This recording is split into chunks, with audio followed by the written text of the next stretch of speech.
ఇంతకుముందు వీడియోలో మనం శ్రేణులు చాప్టర్లోని అంక శ్రేణి గురించి తెలుసుకున్నాం. దానిలోని సంఖ్యల మొత్తాన్ని కూడా కనుక్కోవడం నేర్చుకున్నాము.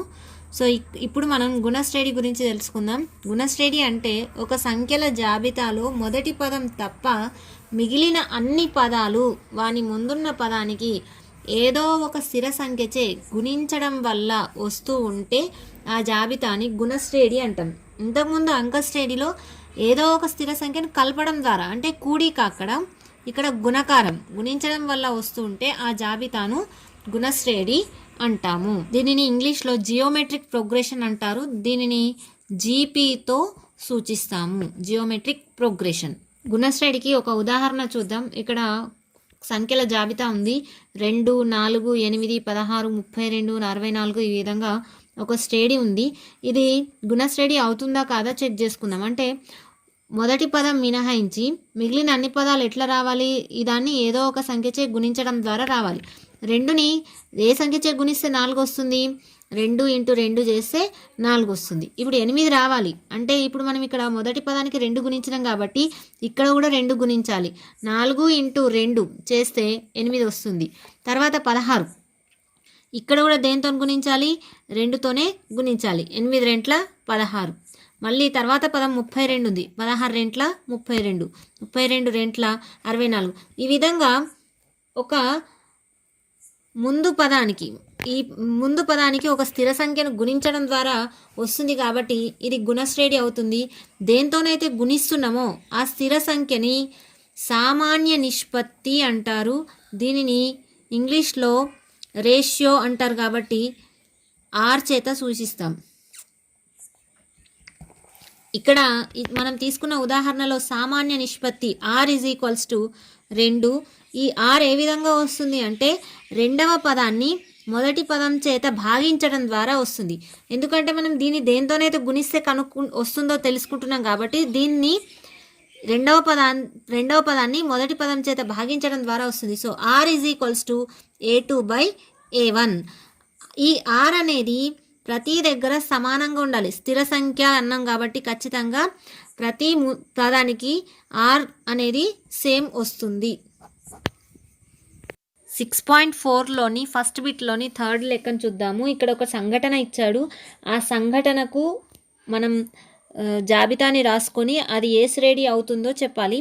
సో థర్డ్ ప్రాబ్లం, 24 సెంటీమీటర్ భుజం పొడవు గల ఒక సమబాహు త్రిభుజం యొక్క భుజాల మధ్య బిందువులను కలపడం వల్ల రెండవ త్రిభుజం, దాని భుజాల మధ్య బిందువులను కలపడం వల్ల మూడవ త్రిభుజం ఏర్పడును.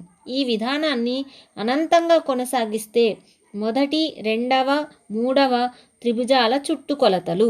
ఇప్పుడు మనం సమబాహు త్రిభుజం యొక్క చుట్టుకొలతలను రాయాలి. మొదటి త్రిభుజం యొక్క చుట్టుకొలత 24 సెంటీమీటర్లు, 24 సెంటీమీటర్లు, 24 సెంటీమీటర్లు కాబట్టి మొత్తం 72 సెంటీమీటర్లు అవుతుంది. అంటే మొదటి పదం A1 72 అవుతుంది. తర్వాత త్రిభుజం అనేది దాని మధ్య బిందువులను కలపడం వల్ల వచ్చిన త్రిభుజం. అంటే సమబాహు త్రిభుజం యొక్క భుజాల మధ్య బిందువులను కలపడం వల్ల ఏర్పడేది కూడా సమబాహు త్రిభుజమే అవుతుంది. అంటే ఇక్కడ 12 సెంటీమీటర్లు ఉంటుంది, ఇక్కడ 12 సెంటీమీటర్లు ఉంటుంది కాబట్టి ఇది కూడా 12 సెంటీమీటర్లు ఉంటుంది. ఇది 12, ఇది 12, ఇది 12. సో ఇక్కడ కూడా 12 సెంటీమీటర్లు ఉంటుంది. ఇది 12, ఇది 12 కాబట్టి ఇది కూడా 12 సెంటీమీటర్లు ఉంటుంది. అంటే సమబాహు త్రిభుజం యొక్క భుజాల మధ్య బిందువులను కలపడం ద్వారా వచ్చే భుజము దాని సమబాహు భుజం యొక్క సగం అవుతుంది. సో ఇది 12, 12, 12 36 అవుతుంది. అంటే A2 అనేది 36 అవుతుంది. మళ్ళీ ఈ త్రిభుజం యొక్క భుజాల మధ్య బిందువులు అంటే దీంట్లో 12లో సగం 6 సెంటీమీటర్లు. సో 6, 6, 6 18 అవుతుంది. అంటే A3 18 సెంటీమీటర్లు అవుతుంది. దాంట్లో భుజాల మధ్య బిందువులు అంటే ఇక్కడ దీన్ని 3 సెంటీమీటర్లు అవుతుంది. సో 3, 3, 3 అంటే 9 సెంటీమీటర్లు. సో A4 అనేది ఈ విధంగా అనంతంగా చేసుకుంటూ పోతే మనకి ఇక్కడ వచ్చిన సంఖ్యల జాబితా అనేది గుణశ్రేణి అవుతుందా కాదా చెక్ చేసుకోవాలి. గుణశ్రేణి కావాలి అంటే ఏంటిది అంటే A2/A1 చేస్తే ఎంత వస్తుందో A3/A2 చేస్తే అంతే రావాలి. ఎందుకంటే దీన్ని సామాన్య నిష్పత్తి సమానంగా ఉండాలి. ఉన్నప్పుడే మనకు ఇది గుణశ్రేణి అనేది అవుతుంది. ఇక్కడ మనకు 4 పదాలు ఉన్నాయి కాబట్టి 4టి చెక్ చేసుకోవాలి. ఇక్కడ సామాన్య నిష్పత్తి, ఇక్కడ సామాన్య నిష్పత్తి, ఇక్కడ సామాన్య నిష్పత్తి సమానంగా రావాలి. అంటే A4/A1 A3 కూడా అంతే రావాలి. ఈ విధంగా వస్తే ఇది గుణశ్రేణి అవుతుంది. సో A2/A1 అంటే 36/72, A3/A2 అంటే 18/36, A4/A3 అంటే 9/18. ఇవి 3 సమానంగా వస్తాయా లేదా చెక్ చేసుకుందాం. 36 ఎక్కం 36, 36 రెంట్ల 72, 18 ఎక్కం 18, 18 రెంట్ల 36, 9 ఎక్కం 9, 9 రెంట్ల 18. సో 1/2, 1/2, 1/2 ఇవి 3 సమానంగా వచ్చినాయి. కావున మనకిచ్చిన జాబితా గుణశ్రేణి అవుతుంది. మొదటి పదం సామాన్య నిష్పత్తి 2 ఇచ్చినప్పుడు తర్వాత వచ్చే 3 పదాలను ఏ విధంగా కనుక్కోవాలో చూద్దాం. సెకండ్ బిట్లోని థర్డ్ ప్రాబ్లం, 6.4లోని సెకండ్ బిట్లోని third problem. So A = n/1, R = -1/3. మనం A1 n/1 ఇచ్చేశాడు. నెక్స్ట్ 2 పదాలు కనుక్కుంటే సరిపోతుంది. A2 = A × R. A ఎంత? 81. Next R -1/3. 3 ఎక్కం 3, 3 రెంట్ల 6, 3 ఏళ్ళ 21, plus into minus -27. So A2 = -27. Next A3 = A2 × R. A2 ఎంత? -27 ఇంటూ R. R ఎంత? -1/3. 3 ఎక్కం 3, 3 9 27, minus into minus plus 9. So A3 9 వచ్చింది. A1 81, A2 -27, A3 9. 6.4లోని 3వ లెక్కలో కొన్ని జాబితాలు ఇచ్చారు, సంఖ్యల జాబితాలు. అవి గుణశ్రేణి అవుతుందా కాదా చెక్ చేసి గుణశ్రేణి అయితే తర్వాత 3 పదాలను కనుక్కోమన్నారు. సో 7th ప్రాబ్లం మనం ఇక్కడ చూద్దాం. x1 1/x so on. ఇక్కడ x is not equals to 0 ఎందుకు ఇచ్చారంటే ఇక్కడ 1/x వచ్చింది కాబట్టి హారంలో 0 ఉంటే దాని విలువ అనంతం కాబట్టి కంపల్సరీ ఇక్కడ మెన్షన్ చేసిరు x is not equals to 0. So ఇప్పుడు ఇది గుణశ్రేణి అవుతుందా కాదా చెక్ చేయాలి. గుణశ్రేణి అవుతుందా కాదా చెక్ చేయడం ఎట్లా అంటే సామాన్య నిష్పత్తి అన్నిటి దగ్గర సమానంగా రావాలి.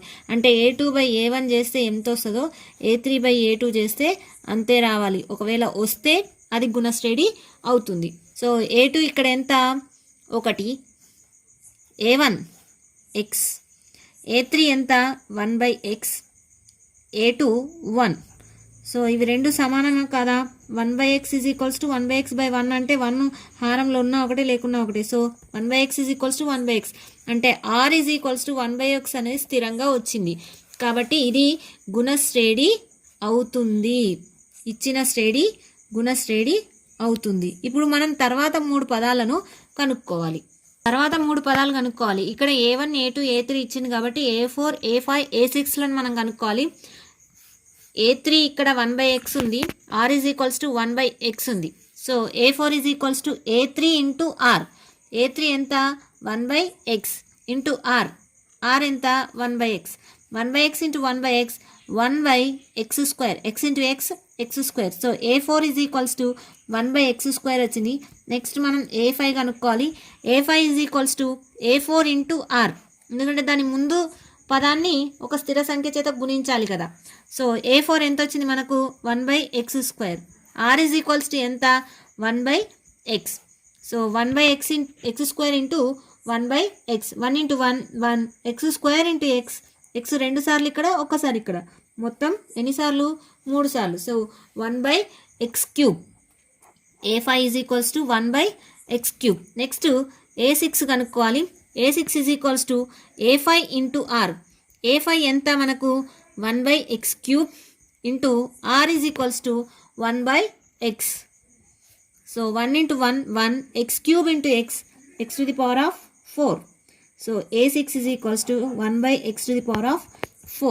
6.4లోని 4th ప్రాబ్లం చూద్దాం. ఇక్కడ ఒక జాబితా ఇచ్చిండు. x, x+2, x+6 ఇవి గుణశ్రేణిలోని 3 వరుస పదాలైన x విలువను కనుక్కోండి. ఇది గుణశ్రేణిలోని 3 వరుస పదాలు అంటే దాని అర్థం ఏంటిది?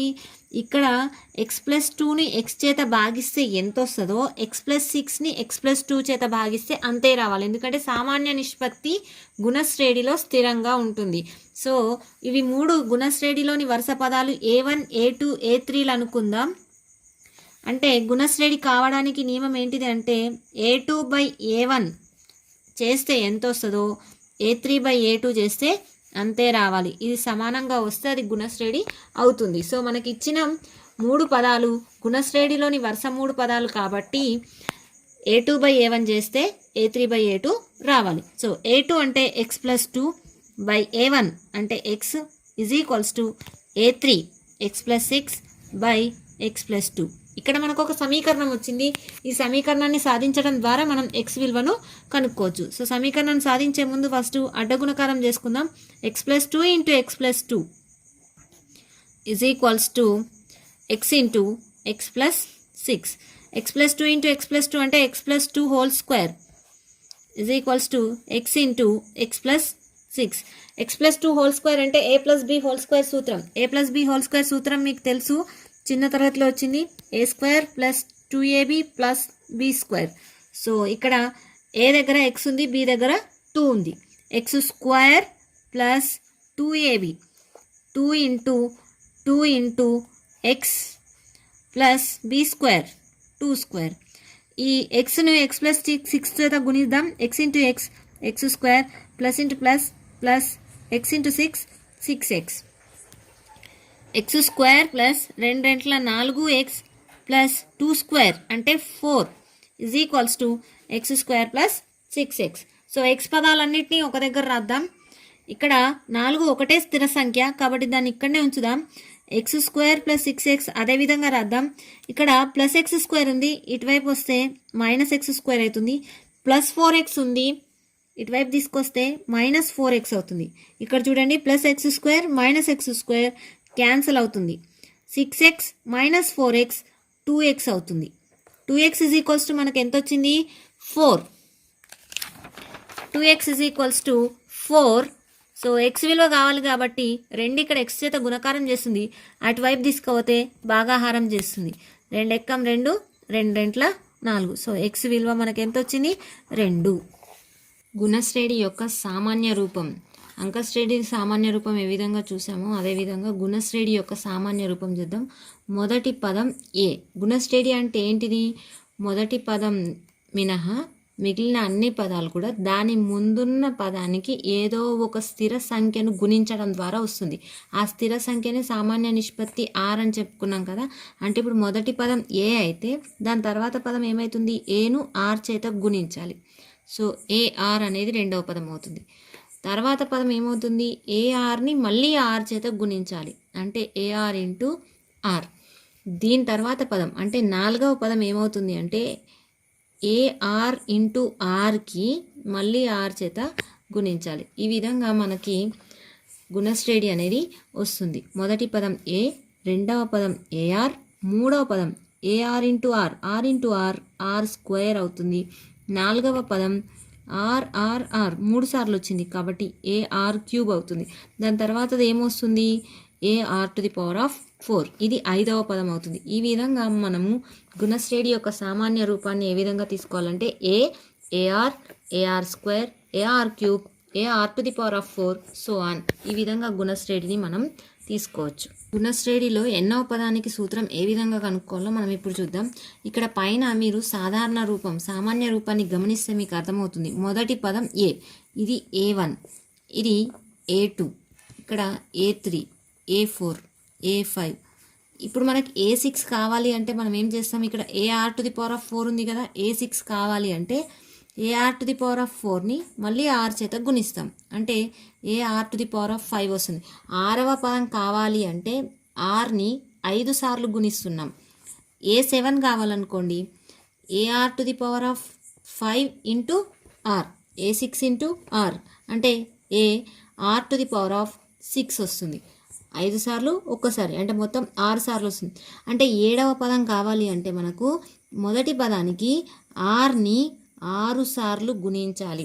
అదే a100 కావాలనుకోండి మొదటి పదానికి rని ఎన్నిసార్లు గుణించాలి? 6 ఉంటే 5 సార్లు గుణిస్తున్నాం, 7 ఉంటే 6 సార్లు గుణిస్తున్నాం. అంటే 100 ఉంటే దానికంటే ఒకటి తక్కువ, అంటే ఎన్నిసార్లు గుణించాలి? 99 సార్లు గుణించాలి. అంటే a100 కావాలి అంటే గుణశ్రేణిలో మొదటి పదానికి rని 99 సార్లు గుణించాలి. A into are to the power of 99. అదేవిధంగా ఏ 87 కావాలనుకోండి, అప్పుడు ఏ ఇంటూ అంటే 87వ పదం r to the power of, ఇక్కడ 87 ఉంది కాబట్టి దానికి ఒకటి తక్కువ 86.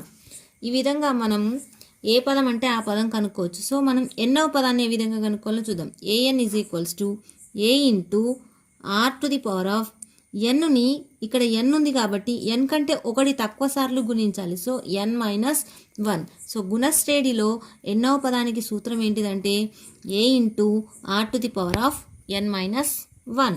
మనకి గుణశ్రేణిని ఇచ్చి ఎన్నవ పదము మరియు సామాన్య నిష్పత్తిని కనుక్కోవాలంటే ఏ విధంగా చేయాలో అభ్యాసం 6.5లోని ఫస్ట్ బిట్లోని 4th ప్రాబ్లం చూడండి. ఇక్కడ ఒక శ్రేణి ఇచ్చిండు 5, 2, 4/5, 8/5, 8/25, సో ఆన్. దీనికి సామాన్య నిష్పత్తి ఆర్ను తర్వాత ఎన్నవ పదం ఏఎన్ను కనుక్కోవాలి. సో ఫస్ట్ సామాన్య నిష్పత్తి కనుక్కుందాం. ఆర్ ఈజ్ ఈక్వల్స్ టు సూత్రం ఏంటిదంటే A2/A1, అంటే రెండవ పదాన్ని మొదటి పదం చేత భాగించాలి. రెండవ పదం ఇక్కడ ఏముంది 2, మొదటి పదం ఏముంది 5. సో ఇక్కడ ఆర్ ఈజ్ ఈక్వల్స్ టు 2/5 వచ్చింది. ఇప్పుడు మనం ఏఎన్ కనుక్కోవాలి.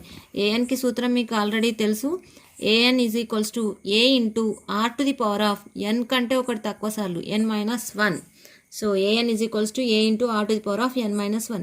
ఇందులో ఏ విలువను ఆర్ విలువను ప్రతిక్షేపించుకుంటే మనకి ఏఎన్ విలువ వచ్చేస్తుంది. So A is equals to ఎంత 5 ఇంటూ ఆర్, ఆర్ విలువ ఎంత ఉంది 2/5 whole to the power of n-1. ఇదే ఏఎన్. ఈ పదం మరియు సామాన్య నిష్పత్తి ఇచ్చినప్పుడు ఏ పదాన్నైనా ఏ విధంగా కనుక్కోవాలో మనం ఏఎన్ సూత్రం ఉపయోగించి ఏ విధంగా చేయాలో చూద్దాం. 6.5లోని థర్డ్ బిట్లోని second problem. A is equals to -12 ఇచ్చిండు, ఆర్ ఈజ్ ఈక్వల్స్ టు 1/3 ఇచ్చిండు. అయితే A6 విలువను కనుక్కోమన్నాడు. సో మనకి ఏఎన్ ఈక్వల్స్ టు సూత్రం తెలుసు. A N is equals to A into are to the power of n-1. ఇక్కడ A is equals to -12, R is equals to 1/3. So A6 కావాలి కాబట్టి n ఈక్వల్స్ టు 6. ఏ ఎంత -12 ఇంటూ ఆర్ ఎంత 1/3. ఇక్కడ 1/3 ఉంది, అంటే లవము హారం 2 ఉన్నాయి. సో మనం whole to the power of పెట్టాలంటే 1కి ఘాతాంకం ఉంటుంది, 3కి కూడా ఘాతాంకం ఉంటుంది.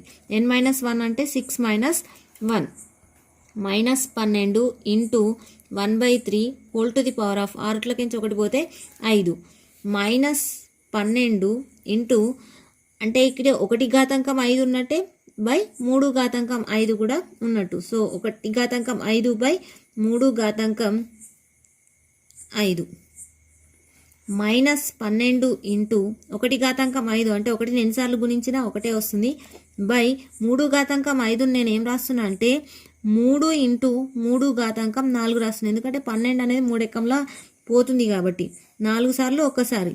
సో 3 ఎక్కం 3, 3 నెల 12, -4/3 టు ది పవర్ ఆఫ్ 4. మనకి A6 విలువ ఎంత వచ్చింది -4/3 టు ది పవర్ ఆఫ్ 4. మనకు గుణశ్రేణిని ఇచ్చి ఒక పదం ఇచ్చి అది ఎన్నో పదం అవుతుంది అంటే ఏ విధంగా కనుక్కోవాలనో 4th బిట్లోని థర్డ్ ప్రాబ్లం చూద్దాం. ఇక్కడ 1/3, 1/9, 1/27 అనే గుణశ్రేణిలో 1/2187 అనేది ఎన్నవ పదం అవుతుంది, అంటే 10వ పదం అవుతుందా, 15వ పదం అవుతుందా, ఎన్నవ పదం అవుతుందో మనం ఇప్పుడు ఇది కనుక్కోవాలి. దీన్ని n-వ పదం, అంటే ఈ n-వ పదం అని అనుకుందాం. సో మనకు ఏఎన్ సూత్రం తెలుసు already. A n is equals to A into are to the power of n-1. ఇందులో ఏఎన్ని 1/2187 అనుకొని ఇక్కడ ఏ విలువ ఆర్ విలువ ప్రతిక్షేపించుకొని ఈ ఒక సమీకరణం ద్వారా ఎన్ విలువను సాధిద్దాం. So n is equals to r is equals to first మనం కనుక్కుందాం. ఆర్ ఈజ్ ఈక్వల్స్ టు ఏంటిది A2/A1. A2 ఇక్కడ ఏముంది 1/9 by 1/3. R is equals to 1/9 అలాగే రాస్తున్నాం. భిన్నాల భాగాహారం అనేది గుణకారం అవుతుంది. దాని తర్వాత దీని యొక్క గుణాకార విలోమం అంటే లవం హారం, హారం లవం అవుతుంది. 3/1 అవుతుంది. 1/3 అనేది 3/1 అవుతుంది. 3 ఎక్కం 3 ముళ్ళ 9. So are is equals to ఎంత వచ్చింది 1/3. మనకు ఏ విలువ తెలుసు already, a is equals to కూడా 1/3 ఉంది ఇక్కడ. సో ఆర్ ఈక్వల్స్ టు 1/3 వచ్చింది.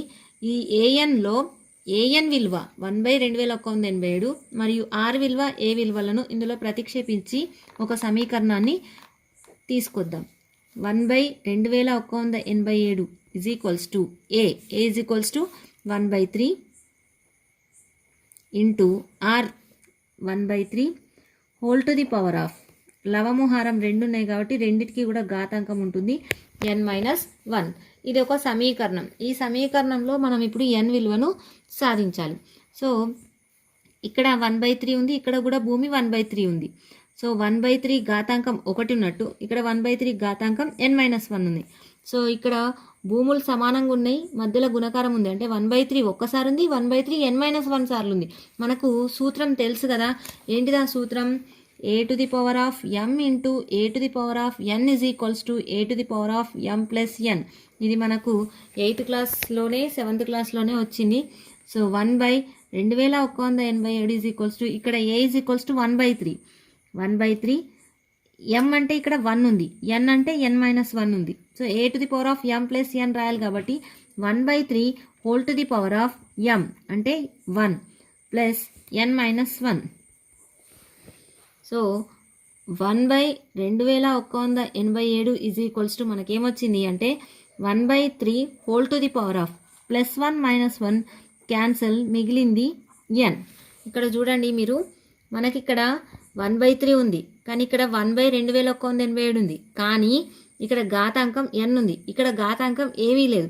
సో ఈ 2187ని మనం 3 ఘాతాంకంగా రాయగలిగితే మనకు n విలువ వస్తుంది. కాబట్టి 2187ని ప్రధాన కారణాంకాల లబ్ధంగా ఏ విధంగా విడగొట్టాలో ఇక్కడ చూద్దాం. మనకు 3 ఘాతాంకంగానే రావాలి కాబట్టి 3 ఎక్కంలోనే చేస్తూ పోవాలి. 3 ఎక్కం 3 ఏడ్ల 21, 3 రెంట్ల 6, 2 మిగులుతుంది 27, 3 తొమ్మిది 27. మళ్ళీ ఇది 3 ఎక్కంలో పోతుంది, 3 రెంట్ల 6, 1 మిగిలింది, 3 నెలల 12, మళ్ళీ 3 ముళ్ళ 9. ఇది కూడా 3 ఎక్కంలో పోతుంది, 3 ఎందులు 24, 3 ఎక్కం 3, 3 రెంట్ల 6, 2 మిగులుతుంది, 3 ఏడ్ల 21, 3 తొమ్మిది 27, 3 ముళ్ళ 9. చూడండి 2187ని మనం 1 2 3 4 5 6 7 అంటే 3 into 3 into 3 into 3 into 3 into 3గా రాయొచ్చు. అంటే 3 ఎన్నిసార్లు ఉంది? 7 సార్లు ఉంది. So 3 to the power of 7, 2187ని మనం 3 to the power of 7గా రాయొచ్చు. సో మనకి ఇక్కడ ఉన్నది ఏంటిది? 1/2187 is equals to 1/3 whole to the power of n. So 1/2187 is equals to 1/3 whole to the power of n. So దీన్ని మనం ఏమని రాయొచ్చు? 2187ని 1/3 టు ది పవర్ ఆఫ్ 7. ఇక్కడ చూడండి 1/3 టు ది పవర్ ఆఫ్ 7 ఉంది, మనకు 1 ఘాతాంకం ఏమీ లేదు, కానీ 1 ఘాతాంకం 7 రాస్తే కూడా నష్టమేం లేదు. ఎందుకు అంటే 1ని ఎన్నిసార్లు గుణించినా 1 వస్తుంది. So 1 is equals to 1 to the power of 7 రాయొచ్చు మనం. By 3 to the power of 7 is equals to 1/3 whole to the power of n. 1 ఘాతాంకం 7 ఉంది, 3 ఘాతాంకం 7 ఉంది, అంటే a to the power of m by b to the power of m is equals to a by b whole to the power of m. సూత్రం ప్రకారం 1/3 whole to the power of 7 రాయొచ్చు. 1/3 whole to the power of n. ఇక్కడ 1/3 ఉంది, ఇక్కడ 1/3 ఉంది, ఇక్కడ 7 ఉంది, ఇక్కడ n ఉంది. భూములు సమానంగా ఉన్నాయి కాబట్టి ఘాతాలు కూడా సమానం. సో భూములు సమానం. ఏంటివి భూములు? 1/3 1/3. కావున ఘాతాలు సమానం. దేర్ఫోర్ 7 ఈజ్ ఈక్వల్స్ టు ఏంటిది? n. అంటే మనకి n విలువ ఎంత వచ్చింది? 7. అంటే మనకిచ్చిన 1/2187 అనేది ఎన్నో పదం అవుతుంది? 7వ పదం అవుతుంది. 6.5లోని 5వ లెక్కను చూద్దాం. గుణశ్రేణి యొక్క 8వ పదం 192 మరియు సామాన్య నిష్పత్తి 2 అయినా 12వ పదాన్ని కనుక్కోండి. అంటే ఇక్కడ మనకు 8వ పదం ఇచ్చిండు, సామాన్య నిష్పత్తి ఆర్ ఈజ్ ఈక్వల్స్ ఇచ్చిండు. 12వ పదం కనుక్కోవాలి. మనకి ఏ పదం కనుక్కోవాలన్నా ఫస్ట్ మొదటి పదం కావాలి, తర్వాత సామాన్య నిష్పత్తి కావాలి. సో ఇక్కడ 8వ పదం 192 ఇచ్చిండు, సామాన్య నిష్పత్తి 2 ఇచ్చిండు. దాని నుంచి మనం ఏను కనుక్కొని ఆర్ విలువ ఇచ్చేసిండు కాబట్టి 12వ పదం కనుక్కుందాం. So A8 is equals to ఎంత? 192. Are is equals to 2. A8 అంటే an సూత్రం తీసుకుందాం. a into are to the power of n minus 1. A8 is equals to n equals to 8. ఇక్కడ ఏ విలువ మనం తెలియదు, అదే కనుక్కోవాలి మనం. Into are to the power of r అంటే ఎంత ఇచ్చిండు? 2. 2 to the power of n minus 1. దీని విలువ మనకి ఎంత అని తెలుసు? 192 is equals to a into 2 to the power of 8 minus 1. ఎందుకంటే 8 కదా, ఇక్కడనే ప్రతిక్షేపించుకుంటే అయిపోతుంది. n విలువ 8 కాబట్టి. సో ఏ విలువ కావాలి కాబట్టి ఏని ఇక్కడనే ఉంచుదాం. 2 to the power of 8 minus 1 అంటే 2 టు ది పవర్ ఆఫ్ 7ని ఇటువైపు తీసుకొద్దాం. ఇక్కడ గుణకారం చేస్తుంది, ఇటువైపు వస్తే భాగాహారం చేస్తుంది. దాని నుంచి మనకు ఏ విలువ వచ్చేస్తుంది. ఇక్కడ 2 టు ది పవర్ ఆఫ్ 7 ఉంది కాబట్టి 192ని కూడా 2 ఘాతాంకంగా రాస్తే మనకి ఇది కొట్టివేయబడుతుంది. సో 192ని ప్రధాన కారణాంకాల లబ్ధంగా విడగొడదాం. 2 ఎక్కం, 2 9 18, 2 6 12, 2 4 8, 2 8 16, 2 24, 2 12, 2 6, 2 3. ఎన్నిసార్లు వచ్చింది? 2 1 2 3 4 5 6 అంటే 2 to the power of 6 into 3. 192 is equals to 2 to the power of 6 into 3. 2 ఘాతాంకం 6 ఇంటూ 3 బై 2 ఘాతాంకం 7 ఈజ్ ఈక్వల్స్ టు ఏ. ఇక్కడ 2 6 సార్లు ఉంది, ఇక్కడ 2 7 సార్లు ఉంది. సో దీన్ని మనం కొట్టేస్తే 2 7 సార్ల నుంచి ఒక్కసారి మిగులుతుంది. Right? A is equals to 3/2. A equals to 3/2 వచ్చింది, ఆర్ ఈక్వల్స్ టు 2 ఇచ్చింది. ఇప్పుడు మనం A12ని కనుక్కోవాలి. So A12 is equals to మనకి an సూత్రంలోనే ప్రతిక్షేపిద్దాం. an is equals to a into are to the power of n minus 1. A ఎంత? 3/2 ఇంటూ ఆర్ విలువ ఎంత? 2 to the power of n అంటే 12 minus 1. So 3/2 into 2 to the power of 12కి 1 పోతే 11. So ఇక్కడ 3 ఉంది, 2 టు ది పవర్ ఆఫ్ 11/2. ఇక్కడ 2 11 సార్లు ఉంది, ఇక్కడ 2 ఒకసారి ఉంది కాబట్టి మనం ఒకసారిని కొట్టివేయచ్చు. a to the power of m by a to the power of n is equals to a to the power of m minus n సూత్రం ద్వారా 2 to the power of 11 minus 1. 3 into 2 to the power of 10. 3 into 2 to the power of 10 అంటే 1024. మనం ఇక్కడి వరకు రాసిన answer కరెక్టే. A12 is equals to 3 into 2 to the power of 10. ఇంకా ముందు చేయాలంటే 2 టు ది పవర్ ఆఫ్ 10 విలువ 1024. దీని చేత గుణకారం చేస్తే 3072 వస్తుంది. సో A12 విలువ 3072. గుణశ్రేణుల ఎన్నవ పదాలు సమానమైనప్పుడు n విలువను ఏ విధంగా కనుక్కోవాలో 6.5లోని 7th ప్రాబ్లం చేసి చూద్దాం. ఇక్కడ 2 శ్రేణులు ఇచ్చారు, 162, 54, 18 సో ఆన్. తర్వాత ఇంకో గుణశ్రేణి 2/81, 2/27, 2/9 సో ఆన్. ఈ 2 గుణశ్రేణుల యొక్క ఎన్నవ పదాలు సమానం అయితే n విలువను కనుక్కోవాలి. ఫస్ట్ మనం ముందు ఇచ్చిన ఫస్ట్ గుణశ్రేణి యొక్క ఎన్నవ పదానికి సామాన్య రూపం రాద్దాం. ఇక్కడ a is equals to 162. Next r విలువను కనుక్కోవాలి. R is equals to a2/a1. a2 54/a1 162. ఇవి 2 కూడా 2 ఎక్కంలో పోతాయి. మనం సూక్ష్మీకరించుకొని చిన్న విలువను తీసుకోవాలి. 2 రెట్ల 4, 2 ఏళ్ల 14, 2 ఎందులు 16, 2 ఎక్కం 2. 27/81 అంటే 3 ఎక్కంలో పోతుంది. 3 తొమ్మిది 27, 3 రెంట్ల 6, 3 ఏళ్ళు 21. ఇవి 9/27 వచ్చింది. 9 ఎక్కంలో అవుతుంది. 9 ఎక్కం 9, 9 ముళ్ళ 27. So are is equals to మనకు 1/3 వచ్చింది ఫస్ట్ గుణశ్రేణిది. సో ఫస్ట్ గుణశ్రేణి యొక్క ఏ విలువ 162. ఇప్పుడు మనం an రాద్దాం. an ఈజ్ ఈక్వల్స్ టు సూత్రం తెలుసు, a into are to the power of n minus 1. an విలువ ఈజ్ ఈక్వల్స్ టు ఏ ఎంత? 162 into r 1/3 whole to the power of n minus 1. ఇది మొదటి గుణశ్రేణి యొక్క an. దీనికి 1వ సమీకరణం రాసుకుందాం. నెక్స్ట్ రెండవ గుణశ్రేణి యొక్క ఏ విలువ a ఈజ్ ఈక్వల్స్ టు 2/81 తర్వాత are is equals to A2/A1. A2 ఎంత ఉంది 2/27 బై A1 2/81. ఇక్కడ భిన్నాల భాగాహారం ఉంది చూడండి. 2/7 భాగాహారం గుణకారం అవుతుంది. 2/81 81/2 అవుతుంది. ఇక్కడ 2 క్యాన్సల్. 2/27 ఇంటూ 81/2. ఈ 2 క్యాన్సల్. ఇక్కడ 27 మిగిలింది, 81 మిగిలింది. ఇక్కడ మనం కొట్టేసేటప్పుడు 27 81 వచ్చినప్పుడు మనం డైరెక్ట్ కొట్టేసుకుందాం. 27 ఎక్కం 27 27 ముల్ల 81. సో ఆర్ ఈజ్ ఈక్వల్స్ ఇక్కడ ఏమొచ్చింది 3. రెండవ గుణ శ్రేణి యొక్క మొదటి పదం 2/81, ఆర్ విలువ 3. ఇప్పుడు దీని యొక్క ఏఎన్ రాద్దాం. A is equals to 2/81. Next R equals to 3 వచ్చింది, రెండవ గుణ శ్రేణిది. So A N is equals to సూత్రం A ఇంటూ r⁻n-1. ఏ విలువ 2/81 ఇంటూ ఆర్ 3 3n-1. సో ఇది రెండవ గుణశ్రేణి యొక్క ఏఎన్. దీనికి రెండవ సమీకరణం రాసుకుందాం.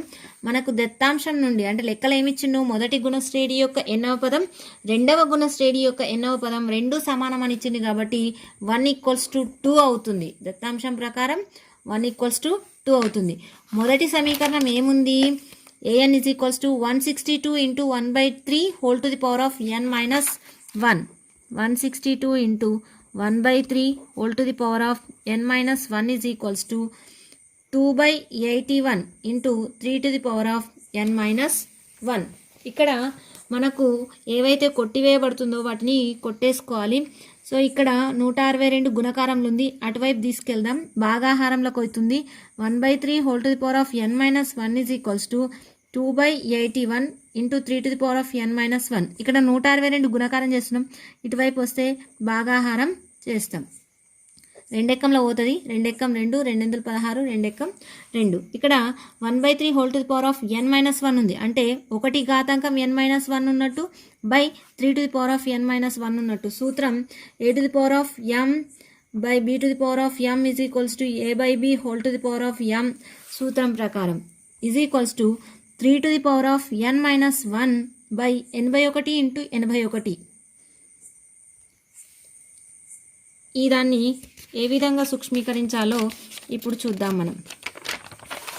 1 ఘాతాంకం n-1 by 3 to the power of n-1 is equals to 3 to the power of n-1 by 81 × 81 అంటే 81 స్క్వేర్ రాసుకోవచ్చు మనం, 81 స్క్వేర్. సో ఇప్పుడు అడ్డగుణకారం చేద్దాం. 1 ఘాతాంకం ఎంత ఉన్నా దాని విలువ 1.